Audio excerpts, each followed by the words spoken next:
Hello dear student, आप सभी का बहुत बहुत स्वागत है आपके अपने यूट्यूब चैनल नेटवेट स्टडी में। आप लोग लगातार मैथ के सीरीज को देख रहे हैं। मैथ में हमने स्टार्ट किया था सिंपल इंटरेस्ट यानी साधारण ब्याज का सीरीज। इसमें से हमने टाइप 1 से लेकर टाइप 7 तक के सभी क्वेश्चन को मैंने बता दिया। आप उस आई बटन पे क्लिक करके देख सकते हैं या फिर आप प्ले लिस्ट में जा करके भी आप देख सकते हैं। साथ ही साथ आज जो हम लोग करने वाले हैं वो क्लास होगा टाइप 8 पर, जिसमें मेरा जो क्लास का ये क्वेश्चन का टाइप है ब्याज दर में परिवर्तन के कारण लाभ अथवा हानि।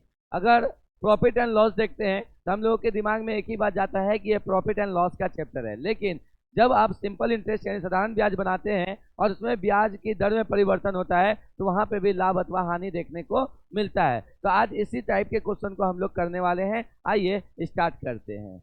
आप देख सकते हैं आज का जो हमारा ये टाइप है वो है टाइप 8 और ब्याज दर में बदलाव के कारण होने वाला लाभ अथवा हानि। अक्सर रेट में जब परिवर्तन होता है तो कहीं ना कहीं कुछ ना कुछ लाभ या हानि होता है। इसी पर आधारित आज का ये हमारा क्वेश्चन होने वाला है। चलिए देखिए क्वेश्चन नंबर 1 को। क्वेश्चन नंबर 1 कह रहा है 3 वर्ष में 1200 की राशि 1380 रुपये हो जाती है। यदि ब्याज की दर में 2% की क्या कर दी जाए, वृद्धि कर दी जाए, तो उसी समय के लिए नई राशि क्या हो जाएगी। इसी चीज के ऊपर क्वेश्चन पूछा जा रहा है।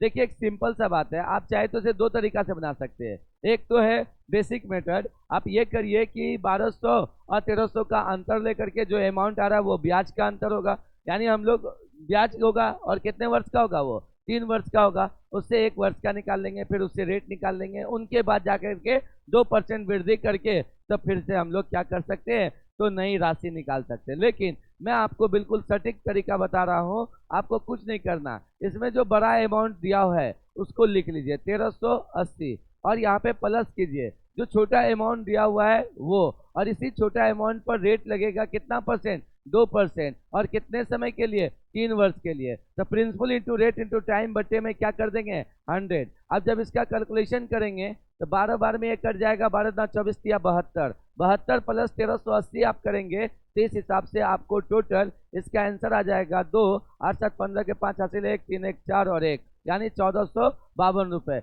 इसका ऑप्शन क्या हो जाएगा, ऑप्शन नंबर सी इसका सही जवाब हो जाएगा। तो इस तरह से आप इस क्वेश्चन को हल कर सकते हैं।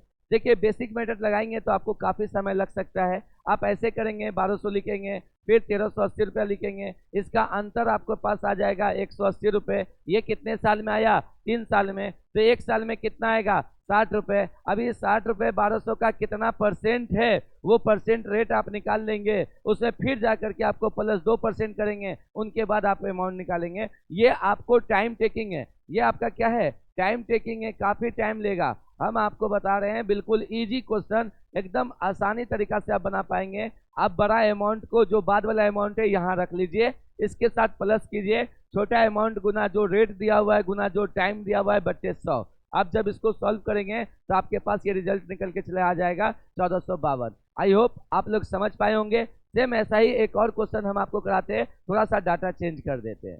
अब आप ध्यान से देखेंगे यहाँ पर क्वेश्चन नंबर 2 को। क्वेश्चन नंबर 2 क्या कह रहा है, 2 वर्ष में कोई राशि 1500 था, 1500 की राशि वो हो जा रहा है कितना, 1660, यानी बात की राशि है वो है 1660 प्लस। अब हमसे कह रहा है यदि 3% की क्या कर दी जाए, वृद्धि कर दी जाए, तो बताए कि उसी समय के लिए नई राशि क्या हो जाएगी। अब यहाँ पर देखिए कि 1500 का अमाउंट है और रेट में 3% का वृद्धि कर रहा है, यानी 3% ही निकालना होगा, और उसी समय के लिए मतलब उसी 2 वर्ष के लिए, तो भाई बट्टे 100 कर देंगे। यहाँ से जो आपके पास रिजल्ट आएगा 15 बार में ये कट जाएगा, 15 या 45 दूना 90, 90 प्लस 1620 करेंगे तो आपके पास आ जाएगा 0 9 2 11 के 1 हासिल 1 6 1 7 और 1 1710 रुपये। कितना, 1710। और इसका आंसर क्या हो जाएगा, ए। आप बिल्कुल इजी वे में ऐसे क्वेश्चन को बना पाएंगे। तो ये जो आप देख रहे हैं ये ब्याज दर में होने वाला परिवर्तन के कारण जो प्रॉफिट या लॉस होता है उस पर आधारित है। तो नया राशि क्या हो जाएगा, 1710 रुपये हो जाएंगे। जो राशि 1620 थे वो 1710 हो जाएंगे यदि 3% की वृद्धि होती है। तो फिलहाल आपसे वो राशि पूछा जा रहा है, यहाँ पर हम इसे राशि निकाल करके दिखा सकते हैं ऐसे। अब हम चलते हैं क्वेश्चन नंबर 3 पर। सेम इसी तरह का क्वेश्चन है। हम 2 क्वेश्चन अक्सर आप लोगों के पास लेकर के आते हैं, एक हम बताते हैं, एक प्रैक्टिस के लिए देते हैं, और एक आपको बनाकर कमेंट बॉक्स में आंसर देने को होता है। फिर भी हम इस क्वेश्चन को बता रहे हैं, 4 वर्ष में 2000 की राशि कितनी हो गई, 2480। बड़ा अमाउंट क्या है 2480, प्लस कर लीजिए जो छोटा अमाउंट है 2000 और गुना करिए रेट से। 2% की वृद्धि हो रही है, 2 गुना टाइम उसी समय के लिए यानी 4 वर्ष के लिए बटे 100। यहाँ पर जब आप कैलकुलेट करेंगे तो ये कट जाएगा 100 गुना 20 2000, 20 गुना 40 गुना 80, 20 गुना 40 गुना 80, 80 प्लस 2480 इक्वल टू हो जाएगा 2560। यानी इसका आंसर क्या हो जाएगा 2560। आई होप आप लोग समझ पाए होंगे। इस तरह से आप ऐसे क्वेश्चन को आसानी से हल कर सकते हैं। तो ये था टाइप 8 और हम लोग करेंगे टाइप 9 का क्वेश्चन अगले वीडियो में। आज के लिए इतना ही। अगर ये वीडियो आपको अच्छा लगा हो तो प्लीज़ इस वीडियो को लाइक कीजिए, दूसरे में शेयर कीजिए और हमारे चैनल को सब्सक्राइब कीजिए।